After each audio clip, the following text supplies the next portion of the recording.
That can't be right. Oh, but what if they're real after all? No, that can't be.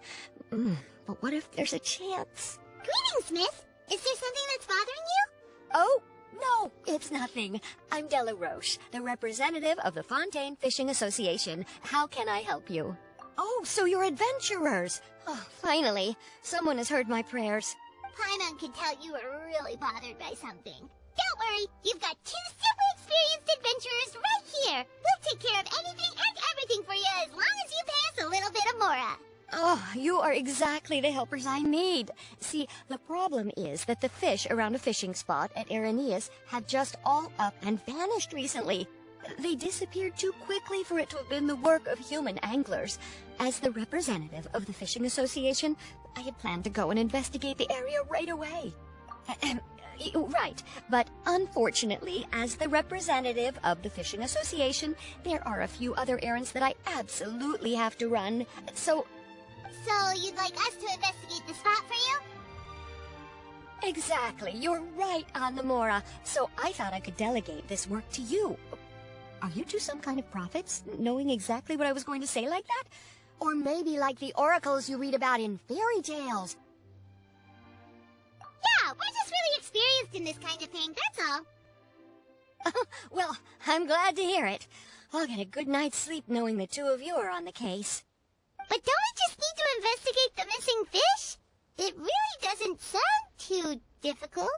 No, you mustn't let your guard down.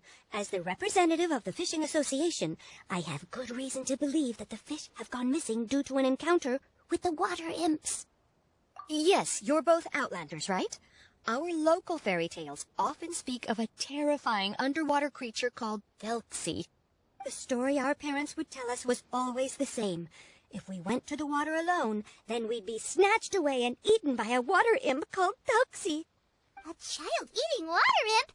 Did they tell you what it looked like? My father would always describe it as a beautiful, multicolored snake woman, while my mother said it had a handsome face. It's really strange, though, because you'd also hear even though the tales vary regarding its appearance, everyone agrees that it's really dangerous. It lives in an underwater cave surrounded by pallid bones and uses its sensitive nose to track down lonely children who've lost their way. And once it finds a child, it uses its alluring singing voice to lure them into the water before swallowing them whole. Pretty terrifying, isn't it? Sounds kinda scary. But isn't that pretty normal for a fairy tale? After all, those kinds of stories are usually made up to help keep children away from danger. But what if the fairy tale was inspired by a real-life tale, just like how a water vein always has a source? Well, I wouldn't call it evidence per se, but I've heard some rumors lately. They say that someone recently saw a child walk into the water as if he was possessed by something. Doesn't that sound just like he was responding to the call of a water imp? So you mean someone really got eaten by a water imp? It's all hearsay, so it's hard to confirm. But still, they all say this happened on Araneus. That's no laughing matter if you ask me. Both the Opera House and the Fountain of Lucine were built there, and the sources of many water veins can be traced to the island as well. Combine that with the mysterious mist, the huge tree with expansive underground roots, and the rumor that the fish-apes on the island can understand human language. Is it really so shocking that an island so shrouded in mystery could harbor a terrifying water imp as well? Why does Paimon feel like you're pulling our leg? You're just piling on the rumors now. Still, if someone's really been hurt, then we can't just ignore the situation, right, Traveler? Oh, marvelous. Then I'll just mark the stretch of water on your map. Don't forget that no matter what, safety always comes first.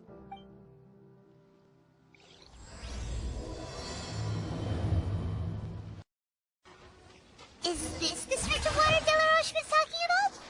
It looks really peaceful. Huh? Look, there's some footprints over there.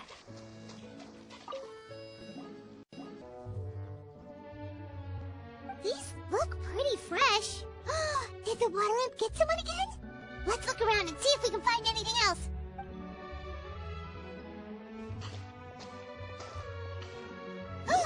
Wait! Did you hear something just now?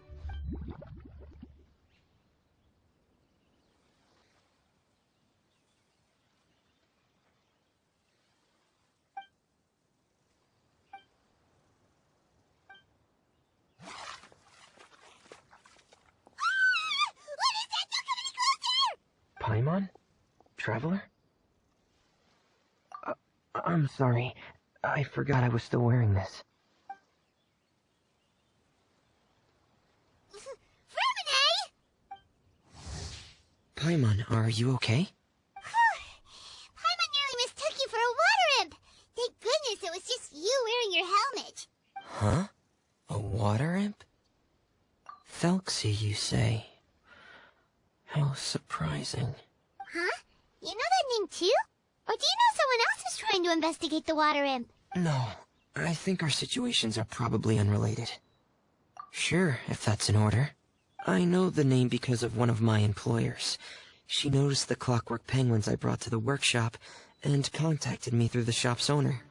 She has commissioned me to make a special toy. Following her request, I've named the toy Thelxie. Huh? But isn't it a little creepy to name a toy after a water imp? Wait, hold on! Freminet, you never take commissions from other people! Yeah, but, she made a special request, but out of respect for her privacy, I can't really talk about it. It's alright though. She'll be coming over to check on my progress shortly, and I'll just tell her that you're two of my trustworthy companions. Hearing that, she might be willing to share some information, and you'll be able to continue with your investigation. Huh. Even though you seem a little cold and reserved sometimes, you're still really considerate. Our target isn't necessarily the water imp, though. We're primarily here to investigate the disappearance of the fish. The fish? Ah, I think I may have connected the dots. These past few weeks, I've been taking Thelxie for underwater testing every day. The pressure testing makes a lot of noise. So, all that about the disappearing fish? Well, it was probably because of me. So that's how it was? That actually makes a lot of sense. Wait, so could that mean the child we heard about who walked into the water was also... Yes, I think that's quite likely as well. So in the end, it was just Freminet! Paimon spent all this time imagining what a water imp from the fairy tales might look like, and it all turns out to be just a hoax. I'm sorry. It sounds like I've created a lot of trouble for everyone else as well. I'll try to finish this commission as soon as possible. Once I'm done, the fish should come back. Thank you. Actually, how much work do you still have left, Freminet? Maybe we could lend you a hand.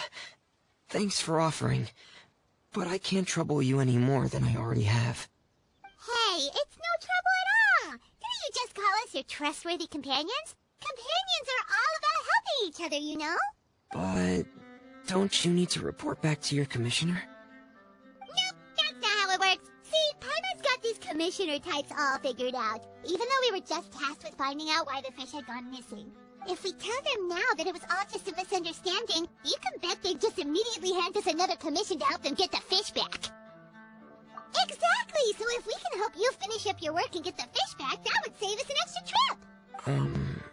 Is that what you'd like to do as well? Huh. Alright, I'll trust your judgment. Please follow me. I've made a makeshift camp over there.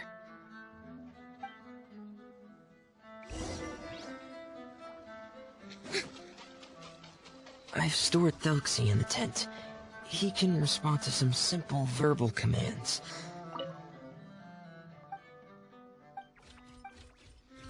Whoa, sounds pretty advanced.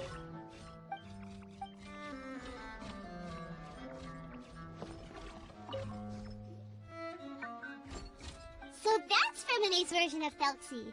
It's also penguin-shaped, just like Pear. Yep. Had Thelxie lived in Penguin Town, he'd probably have become great friends with Pear.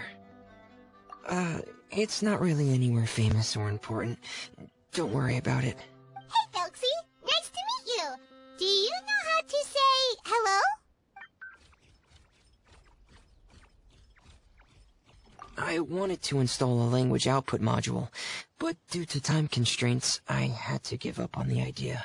As it stands, Thelxie can only output messages that were pre-written into its motherboard.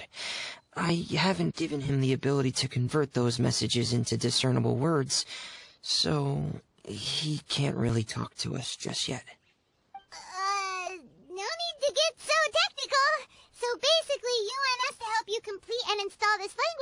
tutorial, right? No, there's no need. That wasn't one of my employer's requests. It was just something I wanted to try. I have 2 other things I'd like your help with. The first is to do some integration testing on Thelxie's motherboard, to make sure he will be able to function properly in most situations. That doesn't sound too hard. And what's the other thing? The other shouldn't take too long either. You'll need to find Thelxie some colorful shells and coral, so I can craft a weapon for him. A weapon? Will Thelxie have to fight? Mm-hmm. Thelxie will need to be able to charge forward with a weapon in hand, like that brave prince of legend. It's a part of my employer's request. What an imaginative employer! Naming Thelxie after a water imp, but wanting him to look like a prince? Well, regardless of his role or species, Thelxie's purpose is the same. Just like Pear, he has come to this world to serve as somebody's companion. Whoa, Thelxie just said something again! Could he understand what we were just talking about? He can react to certain key words, but unfortunately, due to the lack of a translation module, he still can't quite communicate with us. That's a pity. But anyway, the most important thing right now is for us to get to work. Maybe let's start by doing some testing on the motherboard. That sounds like something we can do here in the camp. Sounds good. The motherboard is on my workbench, so please follow me.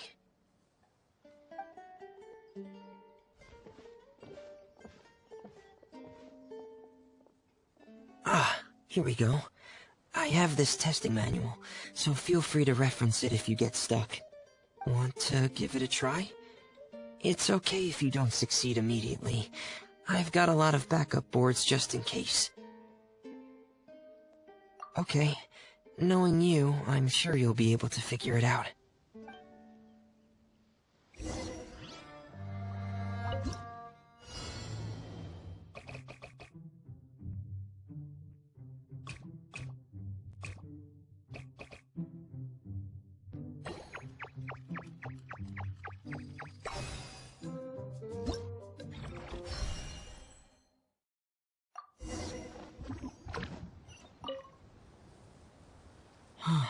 You're doing well. Just as I expected. We've taken on a lot of similar tasks before, you know. Then let's move on to the underwater part. It's just as I mentioned earlier.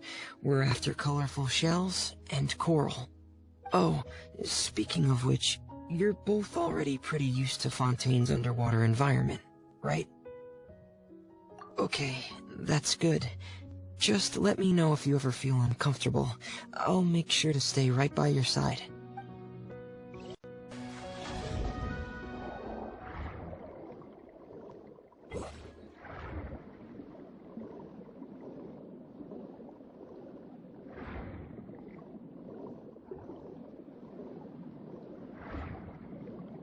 It should be right over there. We'll be able to find something that'll help us with our search. This is it. We call this thing an echoing conch. It can detect special reflection waves in the water to help us with all kinds of underwater exploration and excavation efforts. Did you notice any interesting places? The echoing conch should have detected some just now. Let's go check them out.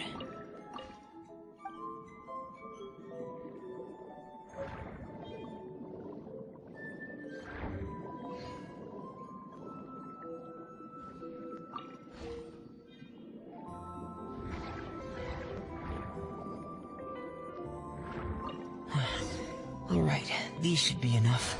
Let's head back to camp. Thank you for staying out here with me all this time.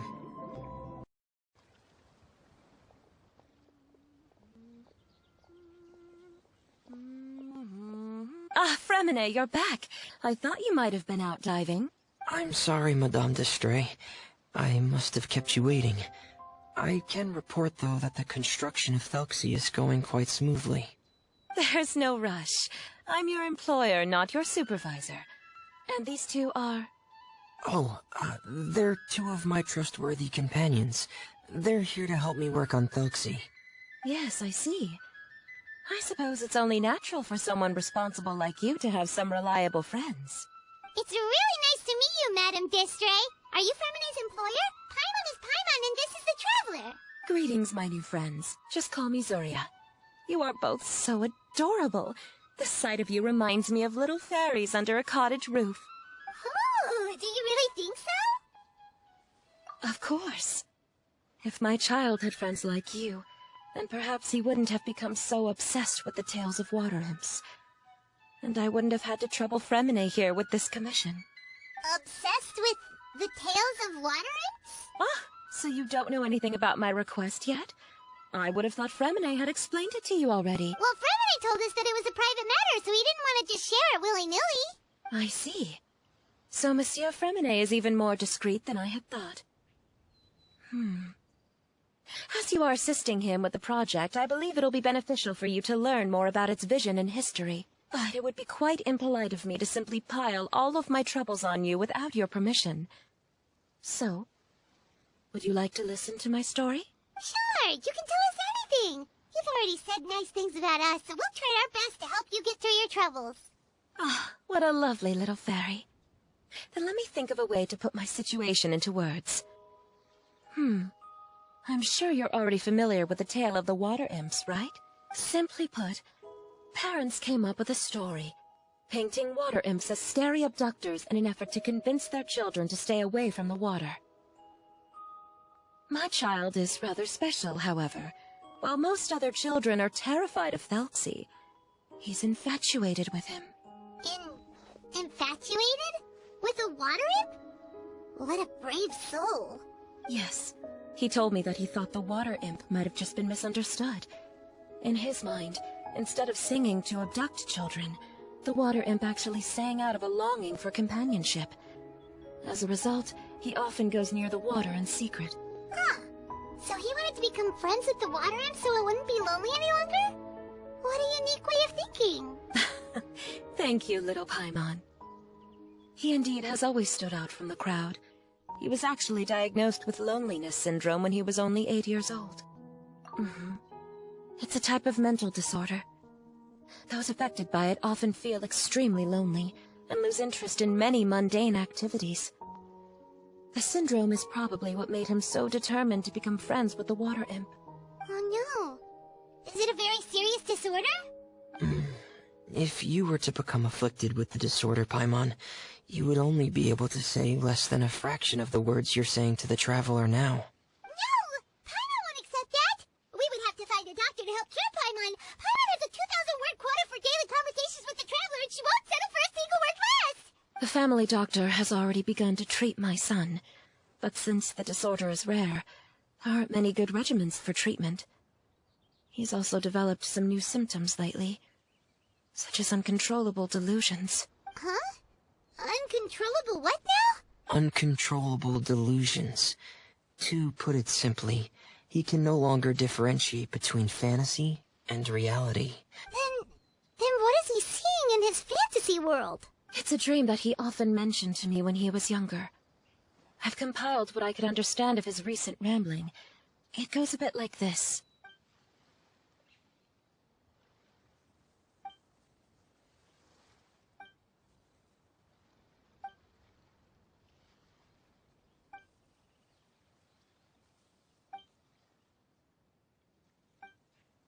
Amazing! Your son came up with all of this? He really crafted a lovely fairy tale world for Thelxie. It's like a beautiful dream. But perhaps no beautiful dream can ever last long. You see, the story ended with a twist.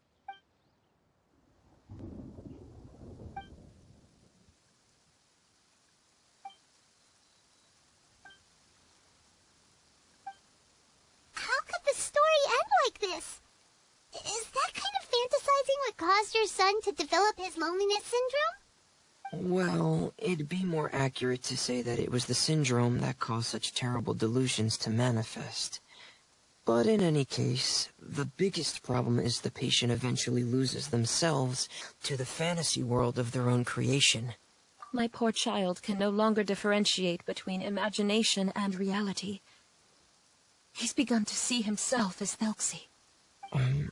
Perhaps in his mind, the loneliness he felt became the same as that of a prince who lost everything he ever loved or stood for. What? So that's what you meant by uncontrollable delusions. Then we have to help him snap out of it. Alas, most of the time he acts as if he can no longer sense or interact with the real world at all.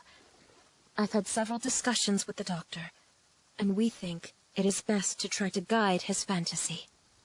He once wanted to make a picture book of his imaginary world, but since the disorder progressed too quickly, he never quite got past the first page of the book.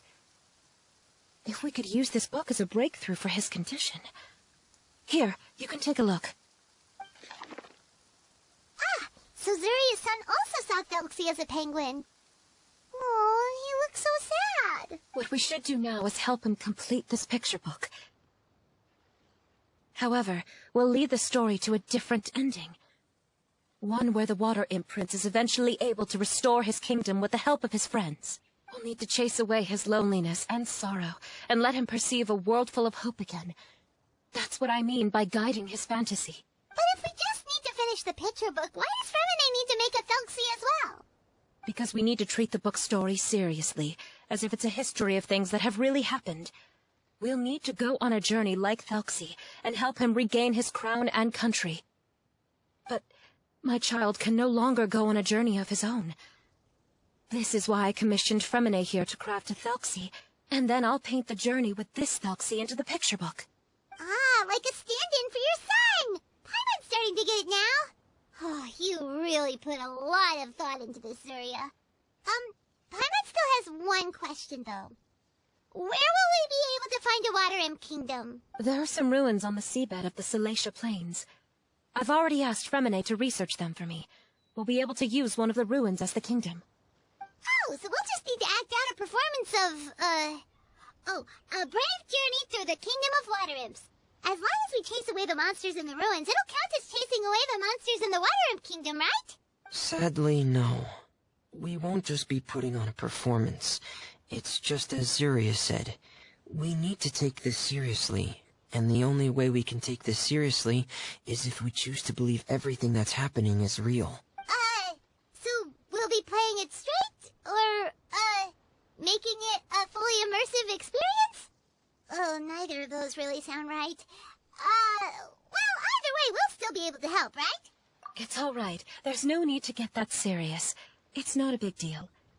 I believe in my son. We can just see this as him wanting to stay asleep for a bit longer, because he's so enamored with his dream. Keep your spirits up, everyone. If we were to look troubled, my son is sure to become anxious as well. I should be heading back right about now to check on my son. We temporarily moved to a place on the hill over there, so my son will have a better spot to convalesce. It's not far from the water, and there's also a great view. Feel free to come find me if anything urgent comes up. Understood. There's also one last thing. Since these two friends were able to help me out, I've made some more progress on Thelxie. I estimate that he should be ready sometime tomorrow. That's great news. I must thank you all. With that in mind, how about we meet here in 2 days' time to head to the Kingdom of Water Imps? All right, everyone. Let's meet again in another 2 days. Zuria sure is a brave and optimistic lady. Freminet, do you think her plan will work out? Let's discuss that over by the tent. There were a few things that I didn't bring up because the Madame was here.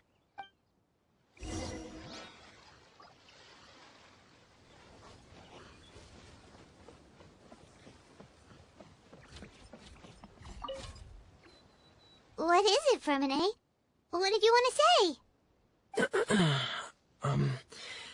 If you don't mind me asking, I would like the two of you to mentally prepare yourselves. This is the first time that you've met anyone with the syndrome, right?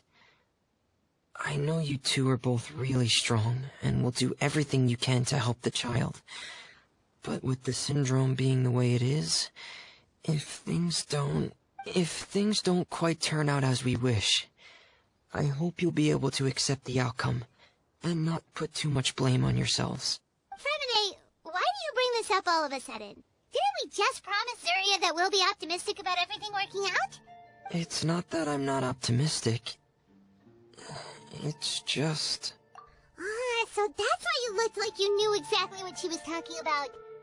Wait, Freminet, don't tell Paimon that you also... No.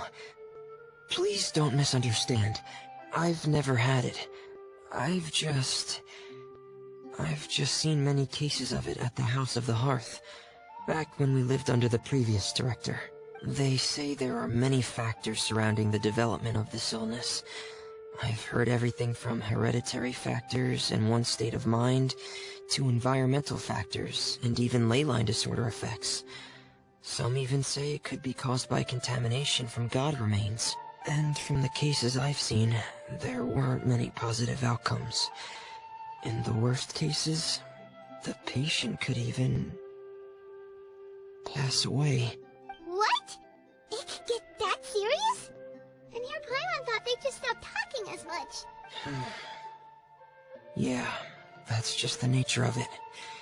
So, if you'll find it difficult to cope with the worst-case scenario, I would prefer that you back out right now. I don't want you to help only to feel like you failed.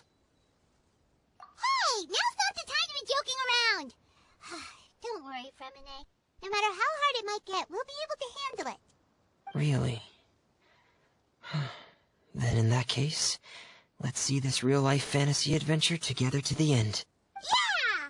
But Paimon has a question. If this illness can really be as bad as you've described, then do you really think Zuria's method will be able to help? After all, we'll just be using a toy as Thelxie and some ruins as the Kingdom of Water Imps. The whole adventure will only be turned into a picture book for her son to read. Well, I think it should be able to do something. To harbor a fantasy means that the child wants to save himself somehow. The only reason he's allowed his dream kingdom to fall is because he's lost control of his heart. But if we can help him regain control and escape from the darkness, we'll be able to change his world. Like helping someone who's lost their voice be able to speak again. Oh, Paimon sees what you're saying now. Huh. How do you understand all of this so well, Freminet? Well, maybe because I've also had many of my own dreams in the past. I even had my own fairy tale world, much like that boy's. I was able to draw a lot of support from it, so I believe in the power of fantasy worlds. So you remembered. What Penguin Town? Why doesn't Paimon remember? Is that also a fairy tale world? Don't leave Paimon in the dark! Hey, why did you put that on? It's just one of my personal quirks. Please pay it no mind. Anyway, Penguin Town is a peaceful place with lots of penguin residents. They're all really good at making clockwork toys, and Pear is the town's triumphant hero, as well as the one who quietly protects the whole place. Pear? But didn't you make Pear yourself? Well, I often think that Pear only came to me because he realized how much I needed him. So it's not so much that I made Pear, as Pear chose me as his friend. Freminet, are you sure you're not losing control of your fantasies as well? No, I don't think so. I can still differentiate between fantasy and reality. I just believe that the fairy tale world of my dreams must also exist somewhere. It might just be hidden, which is why it's difficult to see. Or it will only reveal itself at very specific times. Specific times? Like when you put on your diving helmet? Yeah, that's the general idea of it. Really? Paimon just said that because you put on your helmet. Have you ever observed the surface world from underwater? It's as if you're viewing a whole different world from the outside. It's a very surreal feeling. Both alienating, but also as if you're being protected by something. I have a similar feeling when I put on my diving helmet. In those moments, it's possible to see some truly wondrous things, as if a fairy tale has become reality. It's almost like a sort of miracle. Really? Like a miracle? Well, if that's in order. Hey, now's not the time! Freminet still has Thelxie's weapon to make. We don't want to bother him now. Right. I still have to collect some tools I'll need to craft the weapon. I've got to finish everything before tomorrow. Thank you for reminding me, Paimon. I'm sure there'll be other opportunities for you to try my helmet. Thanks for all of your help. I'll be off for now. Let's meet up here again in 2 days.